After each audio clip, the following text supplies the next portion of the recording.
और अमेरिकी बाज़ारों का एक ज़िक्र तो हमने शुरुआती टिप्पणी में किया, लेकिन थोड़ा डिटेल से इनको समझ लेते हैं। अब ये डाउ जोन्स है, इसने भी छलांग लगाई। इनके यहाँ तो दिवाली नहीं थी, लेकिन फिर भी इन्होंने अपने यहाँ दिवाली मना ली। तो अब आगे क्या है इसमें? हाँ, डाउ जोन्स में ऐसा है कि बहुत वाइड फ्लक्चुएशन रहेगा और अभी भी मैं वही मेंटेन करूँगा 35,500 ऊपर में, और नीचे में 31,500 यही रेंज मैं मेंटेन करना चाहता हूँ फ़िलहाल। क्योंकि इससे ज़्यादा अभी भी डाउ जोन्स में कोई ऐसा स्ट्रक्चर नहीं है कि इसको नया हाई सीधा बनाते देखा जाए या नया लो बनाते देखा जाए। ये देखने के लिए एक चीज़ ध्यान रखेंगे, इस स्ट्रक्चर को थोड़ा-सा आप इसको क्या बोलते हैं, ज़ूम आउट कीजिए, ज़ूम आउट बोलते हैं। हाँ, हाँ, इसी को, ठीक है, और ज़ूम ज़ूम आउट कीजिए। हाँ, अभी रुक जाइए। अभी आपको ये जो कर्वेचर दिखेगा, इसकी 2 रीडिंग बनेगी। अब जिसको समझना है थ्योरी वो समझे। इसकी पहली रीडिंग ये बनेगी कि जो टॉप बना डाउ जोन्स का इन 2022 जनवरी के आसपास, उसके अगेंस्ट का डीप करेक्शन खत्म हो गया है और मार्केट ऊपर जाएगा। एक ये थ्योरी बनेगी।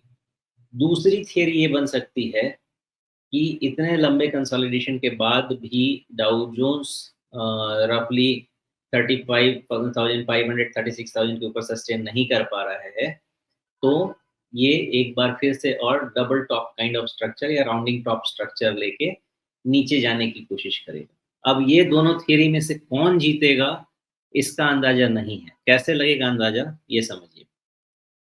पहला, ये स्ट्रक्चर रहना चाहिए डाउ जोन्स के न्यू हाई का, प्रोवाइडेड इंटरेस्ट रेट पीक हो जाए और इंटरेस्ट रेट कट शुरू हो जाए, तो फिर इक्विटी के वैल्यूएशंस बढ़ेंगे।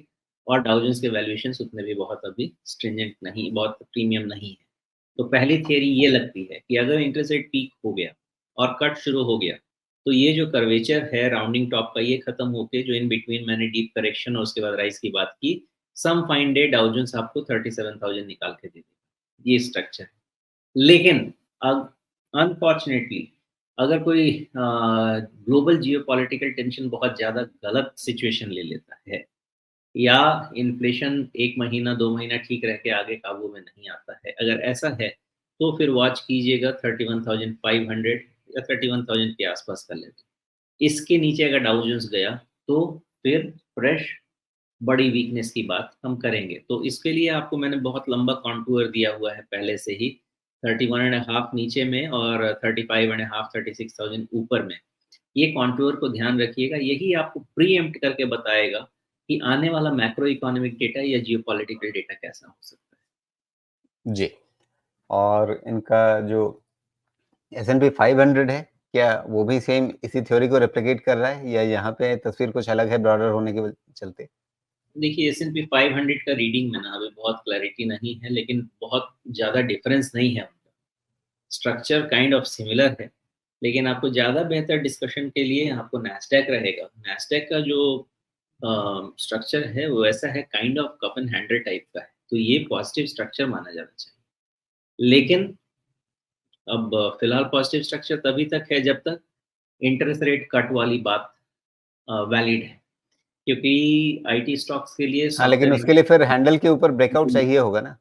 नहीं, मैं वही कह रहा हूँ कि स्ट्रक्चर समझते हैं पहले। स्ट्रक्चर क्या है, कप एंड हैंडल वाला है, लेकिन इसके ब्रेकआउट के लिए आपके पास मैक्रो फेवर होना चाहिए, मैक्रो फेवर अभी नहीं। इसलिए नैस्डैक भी मुझे लगता है ऑसिलेट ही करता रहेगा। तो आप ध्यान हमें यहाँ लगा के रखना है कि नैस्डैक का बिहेवियर 15,000 के ऊपर कैसा होता है। अगर नैस्डैक का बिहेवियर 15,000 के ऊपर अच्छा रहा, तो ये आपको साथ में रीडिंग ले लीजिए डाउ जोन्स की, और फिर दोनों का बिहेवियर फाइनली पॉजिटिव ही होगा। लेकिन अभी भी ये लॉन्ग टर्म कंसोलिडेशन का ही पार्ट है। इस कंसोलिडेशन में नॉर्मली देखा गया है कि टाइम कंसोलिडेशन ज़्यादा होता है, प्राइस करेक्शन कम होता है, और ये थोड़ा फ्रस्ट्रेटिंग होता है, और finally all time high achieve किया जाता है। देखा तो यही गया है। आगे जाके देखते हैं कि होता है या नहीं होता है। होने के लिए ध्यान इंडिसेस पे छोड़ दीजिए, इंटरेस्ट रेट पे ध्यान दीजिए, इन्फ्लेशन पे दीजिए। वो पहले बता देगा कि ये होगा कि नहीं। अच्छा, इसमें अगर हम इसे कप और हैंडल माने, तो हैंडल का ब्रेकआउट समझने के लिए हमें क्या जो नवंबर 2021 वाला टॉप है और उसके बाद ये अभी जुलाई 2023 वाला टॉप है। इन दोनों को मिलाने वाली ट्रेंड लाइन के ऊपर निकलना ये इस हैंडल का ब्रेकआउट होगा या जो हैंडल का टॉप है ये मतलब जो जुलाई 2023 का टॉप है, उसको पार करने के बाद वो ब्रेकआउट कन्फर्म होगा?